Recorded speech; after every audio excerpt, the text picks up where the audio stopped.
Today, the City Council and Mayor Gina Ortiz-Jones clashing over new rules for proposals, and now some council members are questioning her authority. We'll explain in just a few minutes. What happens when a group that usually gives help now needs it?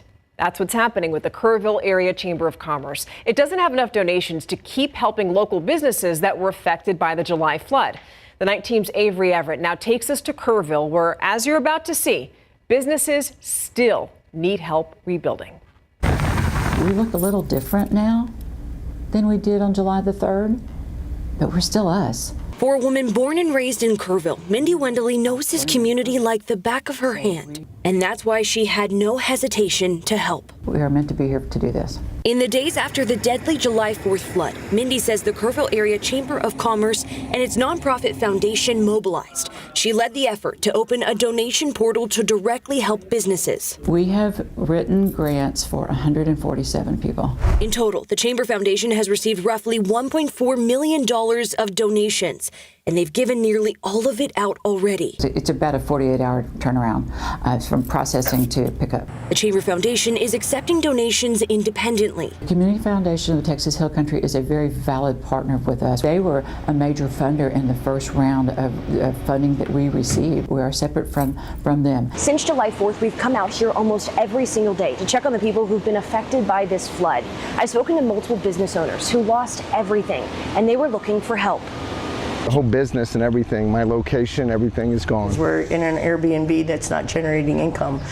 Both applied for grants from the Chamber Foundation to rebuild. Many of those were damaged.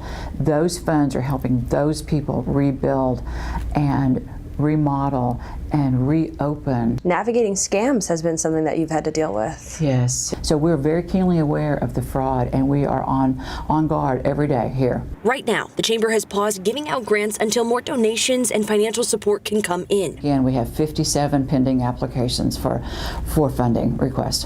1 month later, needs here are changing, and now the Chamber needs help. Avery Everett, KSAT 12 News. If you own a business in the Hill Country and you need help because of the flood, you can get a grant from the Chamber. You don't have to be a member of the Chamber or even be in Kerr County, because businesses in Comfort, they can also get help. We have information about the Chamber on our website, ksat.com. Funding is also an issue at the county level. Kerr County leaders are trying to figure out how to set their next budget.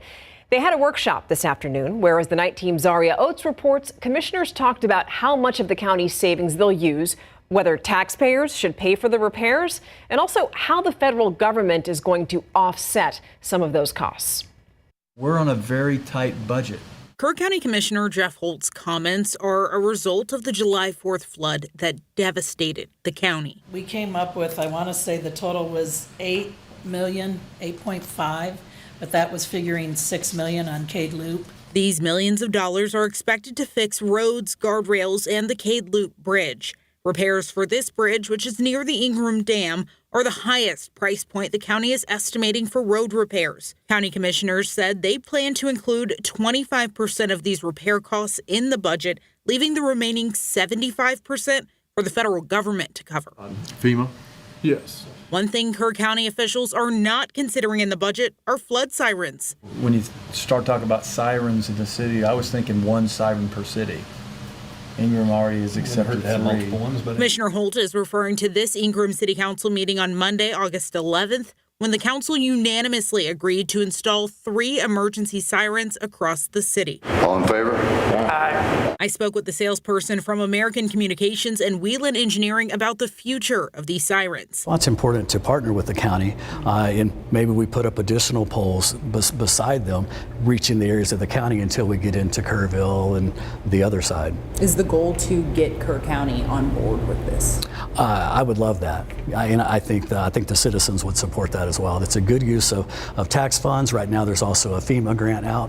While the county doesn't plan to fund sirens, they do expect them to be put in. But the public demands it. It's going to happen. I agree. Yeah. When it comes to what Kerr County will spend, it looks like it's going to be a pretty big chunk of the county's savings. $1.3 million is not going to impair our ability to do the government functions.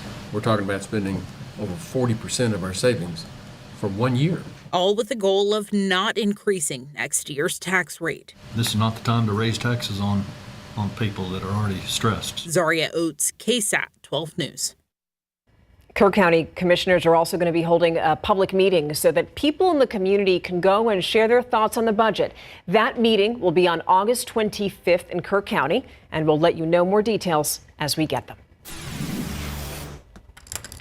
Sir, can you please put your firearm down? You just heard from former Uvalde CISD Police Chief Pete Arredondo. He was trying to negotiate with the shooter who killed 19 children and 2 teachers at Robb Elementary. This is new body camera footage from that day. We got it from Uvalde County, which released it this week. Arredondo and another district officer, Adrian Gonzalez, are facing charges after being accused of endangering children. New records show that Gonzalez helped to organize an active shooter training in Uvalde just months before that massacre. A man has been arrested after making a serious threat to San Antonio Mayor Gino Ortiz-Jones on social media. According to San Antonio police, 24-year-old Marcos Olvera commented on a post that was on the social media platform X, and it referenced the mayor's push to pause Project Marvel. You know, we've been talking about that. In the comment, police say that Olvera wrote, quote, "We need to kill the mayor," end quote. Now, Olvera faces a retaliation charge.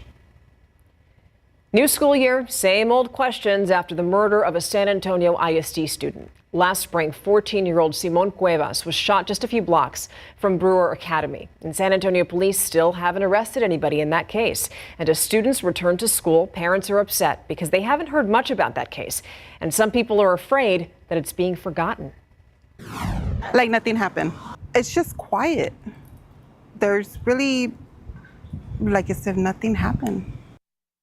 San Antonio police say that a recent Crime Stoppers appeal has helped them to identify possible suspects, but contrary to earlier statements, they now say that Cuevas' killers are adults and not students.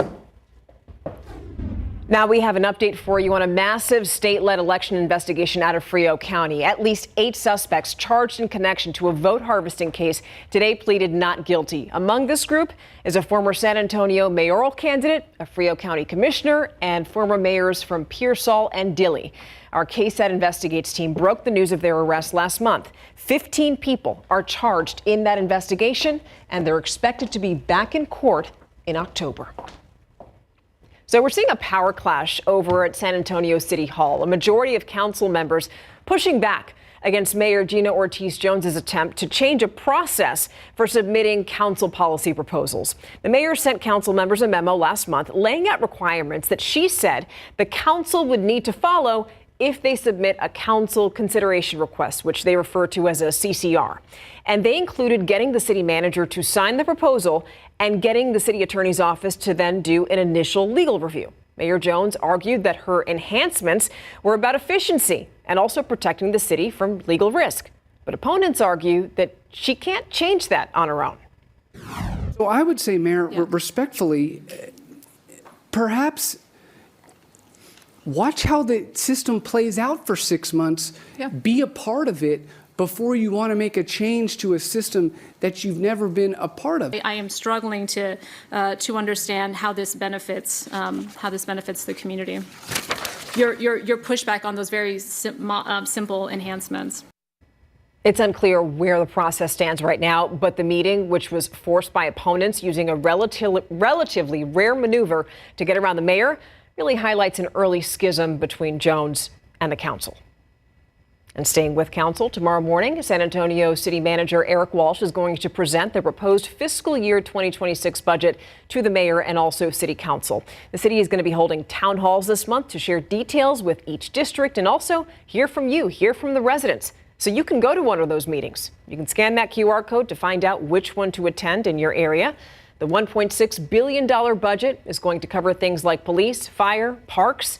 Thing is, though, tax money is not keeping up with rising costs. So that means that next year, the city is looking at a $20 million deficit. Up in Washington, President Donald Trump visiting the Kennedy Center in Washington, D.C., where he unveiled the next recipients of its Hallmark honors. Trump said that he was 98% involved in picking the Kennedy Center's next slate of honorees. The awards are going to be given to country singer and songwriter George Strait, Actors Michael Crawford and Sylvester Stallone, singer Gloria Gaynor, and also the rock band Kiss. The president also announced that he's going to host the institution's award show in December. Stay right where you are. So many Hill Country families are depending on GoFundMe accounts for help. But one woman said that getting that money to her family was a struggle. And we're going to share her story after the break.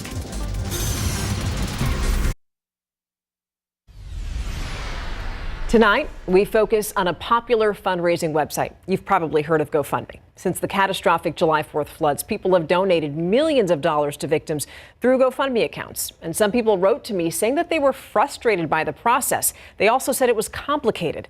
I spoke with one of those people and also took her concerns to GoFundMe. Cars gone, homes gone, essentially nothing. The moment floodwaters from the July 4th disaster receded and Ashley McCormick saw what was left of the Ingram home her dad shares with her sister, she knew she had to do something. When did you start the GoFundMe for them? It was opened on the July 5th. Ashley named the account Help Gary and Leanne Rebuild After Flood. She hoped to raise $5,000. And 1 week later, the fund had that and then some. We've been so lucky in this community to have so many great people. But Ashley says her family didn't get that money right away. They asked to withdraw the money on July 19th, but the funds weren't in their account until August 7th. At one point, GoFundMe sent an email saying the payouts were, quote, paused temporarily. That money isn't as instantaneously as you gifting it and it being deposited into your account. We took Ashley's concerns to GoFundMe. A company spokesperson also sent us the following statement, which reads in part, quote, our top priority is to balance speed and safety in order to ensure funds get to the right place as quickly as possible. Once a beneficiary sets up their banking information, transfers typically take 2 to 5 business days to arrive, depending on the individual's financial institution. We know these donations are critical and continue to work directly with organizers and beneficiaries to support them throughout the process, end quote. Now that her family has what they need, Ashley wants to make one thing clear. She's grateful to GoFundMe. She just wants people who are depending on GoFundMe accounts to get their money quicker. GoFundMe has done a great job in creating a space for people to be able to essentially fundraise very conveniently. GoFundMe told me that it has a dedicated team working around the clock to help people affected by the Hill Country flooding. It also shared a video that explains key details about using GoFundMe during a crisis, and we included it on our website along with a link where you can go and write to the GoFundMe support team. Just look for the story. We also want to take a moment to remind you that next Monday, the Together for Texas concert is happening. It's going to be at the Tobin Center. All proceeds go to local flood relief efforts. Tickets start at $35. You can catch the concert live. You can also watch it on KSAT 12 and KSAT Plus. We want to keep the party going here for you. So right now we're getting our first look at the official poster for Fiesta Flambo 2026. I just want to say it. Viva Fiesta! The Fiesta Flambo Parade Association showcased a number of designs that were submitted for next year's parade. And the theme next year is going to be Adventures in Toyland. Out of all the competition, the piece we're about to show you was chosen as the official poster for 2026. And the winner also left some nods to recent events in her work, including a green toy box with the letters CM to honor the lives lost at Camp Mystic during the Hill Country floods. By the way, Fiesta Flambo 2026 is set for April 25th, so mark your calendars. Watching a movie or going to the bowling alley is about to get a lot easier for people over on the west side because a new Santigos Entertainment Center has been announced. The company says that their newest location is going to be near Petranco Road and State Highway 211. It's going to come with massive movie screens, bowling lanes, an arcade. The company says that they're still in the planning stages, but they're going to have more details about what else visitors can enjoy or expect to enjoy in the coming months. We can't wait. I have to say, a movie theater is exactly where I want to be with that AC cranking when it's this hot outside. It is always cranked up. You see people walk in with blankets and sweatshirts. Yes. And that's, you kind of want that this time of year. I was actually at Santigos Silverado seeing F1 over the weekend. Did you like it? I loved it. It was good. Okay. You know, a little predictable, but also kind of feel good in a way. You know. Good. We need that. Yeah, exactly. It was good, and some excitement to it. Anyway, all right, let's get to our rain chances for tomorrow. Not as much as today. That's the primary takeaway here. We'll have a few isolated, rogue, random pop-up showers, but I mean, they're going to be few and far between, and we may see a couple more than what the Futurecast is showing here, which is a handful or less, but we could have a few more than that, but still, I don't think it'll be the coverage of today and even yesterday. Speaking of coverage today, so everywhere you have blue and green on the map, and especially yellow, that's where we had rain. Now, the bright green is half an inch, dark green an inch, the yellow at least 2 inches. Not much around Bexar County. Medina County finally got in on some rain. Remember, back in July, Medina County missed out on most of the heavy rain.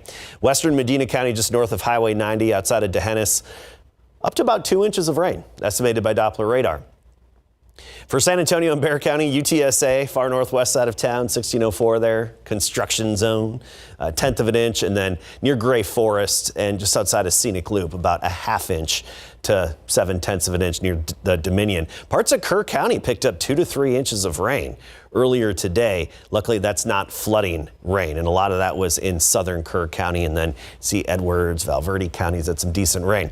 Now, here's a feature we're watching. It's crossing over the Yucatan Peninsula as we speak, about to emerge in the Bay of Campeche. Now, this is a weak upper-level disturbance, basically an unorganized cluster of storms that has the slightest chance of organizing into a tropical cyclone. I mean, very slight chances, but we know the Gulf of Mexico and how warm it is, and abnormally warm. Sometimes it can surprise us, so it's a 20% chance. But more than anything, this is likely to throw a little extra energy in the atmosphere our way, and especially deep tropical moisture on Saturday. So just a 20% chance of rain Thursday, Friday. By Saturday, even in the morning, we're talking a 40% chance, then a break Sunday and Monday. And then next week's going to be a lot like this week with that random afternoon pop-up activity. Tropical storm Erin, way out in the Atlantic, slowly strengthening. It's going to be moving over much warmer waters. Waters right now are about 79 degrees. It's going to be moving into sea surface temperatures of about 84, 85 degrees. That's when it's likely to become a Cat 3 by Sunday into Monday, and its most likely path is between the Carolinas and Bermuda. So more than likely staying out to sea and away from the U.S., but Bermuda may get clipped by it. 100 today, we did it again. It's our 13th triple-digit day so far this year. Now, keep in mind, we're way behind pace. Last year we had 17 at this time. 2023 we had 48 at this time, and we ended the year with 75. That was the all-time record. And in 2022, we had 58 by this day. Tomorrow, more of the same, 78 in the morning, 91 at noon, 100 for the high temperature. We'll be right near that triple-digit mark going forward here for at least the next 7 to 10 days. At least we do have some rain chances to talk about. And like I said, Stephanie, Saturday we're watching for an enhanced chance. Nothing that would cause flooding, because this will be a progressive system, but some tropical downpours. All right, Adam, thank you. You know, sports is about way more than just games. These are people that you admire, that you grow up watching. So when Jerry Jones revealed something recently that was pretty personal, kind of took a lot of us, we were taken aback. We really were surprised. The only reason this came out is because of the new Cowboys Netflix documentary that is being released next week. Jerry Jones talked about dealing with cancer in a little snippet. So he was asked by the Dallas Morning News, and he revealed that he was dealing with melanoma. Jerry's going to talk about that. Plus, the Clark Cougars, high school football, they're preparing for the KSAT Pigskin Classic coming up. Camping with KSAT, powered by Thomas J. Henry. The Dallas Cowboys have a new series about the debut on Netflix called America's Team, the Gamblers, and His Cowboys. And in that documentary, team owner Jerry Jones mentioned having cancer treatments. Well, that caught the attention of those at the premiere Monday night in Hollywood. So the Dallas Morning News asked Jerry about that, and that's when Jerry revealed that he beat stage 4 melanoma. Jones told the Dallas Morning News the initial diagnosis came in 2010. Over the next 10 years, he had 4 surgeries, 2 on his lungs and 2 on his lymph nodes. Here's what Jerry said today at Cowboys training camp in Oxnard when asked how scary did it get for him. You don't like to think about your mortality, but I was so fortunate to have some great people that sent me in the right direction. I got to be a part of a trial that was propitious. It really worked. It's called PD1, and it really, really, really worked. It ate my hips up. I had to have both hips replaced because it was rough on your bones. But other than that, I'm so proud to get to be sitting here with you guys and be getting to do what we do. Jerry added that he has no tumors. As for Micah Parsons and his contract extension that has yet to happen, Jerry was asked today if there's a deadline to know if Micah will be ready for the season opener. No, not at all. You don't have deadlines when you're playing under a contract. Well, again, all you got to go on are contracts. We are negotiating for a contract. Well, when you do a contract, you would hope that after a negotiation, that's what both the team and the player look to see what our obligations are. So I have a lot of respect for a contract. Micah is in the final year of his rookie deal. The Clark football team is slated to open up their 2025 campaign live right here in KSAT 12 against Sotomayor in the 4th annual KSAT Pigskin Classic. That game will mark the start of Clark's quest to qualify for the playoffs for the 3rd straight season. The Cougars finished one game above 500 last year. That's 4-3 in District 27 6A, but came up short in a first-round playoff matchup against Harlan. Still, the Cougars gained experience, and they are ready to kick it up a notch this season. It's great to have experience, being in the playoffs, knowing what it feels like, but we're really focused on just getting through the games, getting through the seasons, making the playoffs first. You don't want to look too far ahead and get caught up in something, so we're really focused now. I'm feeling great. We have an excellent team. We've been practicing every morning, getting out here early. Just really excited to start, going day by day. What excites you most about what you're seeing so far? I'm really pleased with the returners that we have. We have several guys back on both sides of the ball that had a good season last year, so that's always good. We've got some good kids filling in with the spots that we had to fill in. Just the attitude and the effort that we've had throughout spring ball and summer workouts going into this season, I'm really pleased with it. The Cougars also opened up last season with Sotomayor, and Clark dropped that contest 33-10 as a result of turning the ball over too many times. They're a great team, and I'm excited to go challenge ourselves for the first game. They're a playoff team like last year, so us being able to play that good of a team straight out the gate will for sure help us get ready for the rest of the season. And the 2025 KSAT Pigskin Classic goes down at 7 o'clock on Thursday, August 28th at Ferris Stadium. Our pregame show begins at 6:30. That's all live right here in KSAT 12 and streamed live on KSAT Plus, the Big Game Coverage app, and KSAT.com. At UTSA, the single-digit numbers are out, but they're not at the same time after the break.